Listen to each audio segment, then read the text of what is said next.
Good morning. This is Shelby Law with the Great Basin Fire Potential Briefing for Wednesday, September 10th, 2025. Potential impacts for the next couple of days are shown here. Still looking at some prefrontal winds coming into Utah and up into southeast Idaho today. Those winds will continue on Thursday, but to a bit of a lesser extent. And then on Friday, the winds lighten up a bit and are just focused there over southeast Utah. We'll also see precipitation moving into western parts of the area today, and that precip will move a little bit further eastward into Idaho and Wyoming tomorrow, and then even a little bit further eastward on Friday. Yesterday, we had some storms develop over mainly the east central Idaho mountains into western Wyoming, and some of these storms were accompanied by some decent precipitation, over a half an inch at this site here. The storms in Utah, however, northeast Utah, were on the drier side. Fire activity for the past 24 hours showed 5 new fires for just under 500 acres. Most of those acres came from these two fires here, one in western Idaho and one in northwest Nevada, and 0 large fire growth acres. Precipitation for the past 7 days shown here on the left, still just showing the recent precip that we had last week over mainly the southern portions of the Great Basin, southern Nevada, southern Utah, where the north was a little bit drier. This doesn't include the precip from yesterday. And then the past 14 days percent of normal, still showing the impacts from that latest monsoon push a few weeks ago. ERCs, again, still staying on the lower side across much of Utah and Nevada, but we do see an upward trend, especially across portions of the central Great Basin here, with the warmer and drier southwest winds will be started to increase yesterday, and we'll see those even stronger today and tomorrow. And even some increasing values up north yesterday, but the front moving into Idaho and parts of western Nevada today will cause those ERC values to begin to come down. Again, a closer look here over the Payette. We can see those values peaked out yesterday, and they're going to be dropping pretty dramatically over the next couple of days with some cooler, wetter weather moving in there. However, over southeast Utah, where we did have a fire nearby on our border yesterday, those values are below normal for the time of year, but we can see they are going to be increasing in the coming days with the drier, breezier weather moving in. Smoke impacts are shown here. Still looking for some smoke off the Garnett fire to move into western Nevada and into parts of western Idaho, but definitely less smoke than we've seen for the last couple of days, either from California or from the fires in the northwest. And tomorrow looks like a generally decent day for smoke impacts.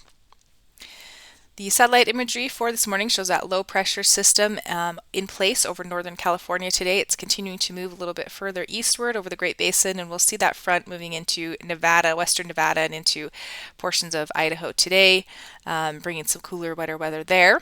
But over Utah, we'll see those strong prefrontal gusty southwest winds today, with the biggest wind impacts are today, lessening a little bit after today. All right, so today again, that low pressure system is located over Northern California. We don't have any high risk out there, but we did move some of our PSAs in Utah into that moderate risk category, the lower elevations, just to show the impacts from that wind moving through today. So precip again today, we can see we're expecting some showery activity and cooler temperatures over western Nevada and into portions of western Idaho.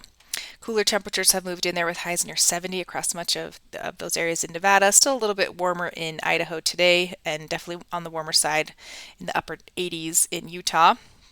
Could see an isolated storm or two over portions of eastern Utah today. Here's the main story, of course, for the winds over far eastern Nevada and western Utah. That's where we'll see those strongest winds today down into the Arizona Strip ahead of that cold front, and we can kind of see where that front was located today, looking at the relative humidity with much higher values behind that front in western Nevada. Tomorrow, the low continues to move eastward throughout the basin. We'll see winds still somewhat breezy tomorrow, mainly over a little bit of a smaller area as that low continues to track eastward. The precipitation fills in across the central Idaho mountains, and we'll see precip over western Wyoming tomorrow. A little bit of a decrease over far western Nevada, but we'll still see some storms over central Nevada and then over eastern Utah as well.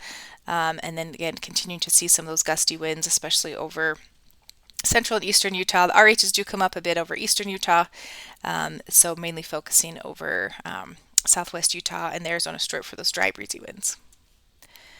On Friday, the low moves overhead over Idaho, bringing the cooler temperatures all the way through the Great Basin with that 5 to 10 degree drop in temperatures, and our overall significant fire potential decreases across the area. Precipitation on Friday will be focused once again over the central Idaho mountains, parts of northern Nevada, maybe eastern Utah here and there, and our temperatures are down into the 60s and 70s across most areas in the geographic area. 3-day precip totals are shown here. So again, looking for some precipitation over Nevada, into Idaho, Wyoming, northeast Utah. The heaviest precip totals will be over the central Idaho mountains. On Saturday, that low sort of still hanging around in eastern Utah, but begins to exit the area. And then on Sunday, we'll see another low pressure system moving into northern California. Should be a generally drier day on Sunday across the area. Some of our PSAs returning back to yellow, especially those areas that didn't see much precipitation over eastern Nevada and western Utah. That low continues to move closer to the Great Basin on Monday. We'll see some showers starting to fill into the central Idaho mountains, especially as we get into Tuesday with that low continuing to slowly move closer to the basin. The 7-day precip totals just show that another round of precipitation coming mainly to the central Idaho mountains with that next low, and maybe some more precip to western Wyoming as well. But southern Nevada and western and southern Utah staying dry for the next 7 days. The extended outlook for September 17th through the 23rd calls for near normal temperatures across much of the area, maybe a little bit warmer on the west side, and then some above normal precipitation chances moving up through the Rockies to include portions of Utah and Idaho, but Nevada is looking to remain near normal. That concludes today's briefing. Please check back tomorrow for the latest updates.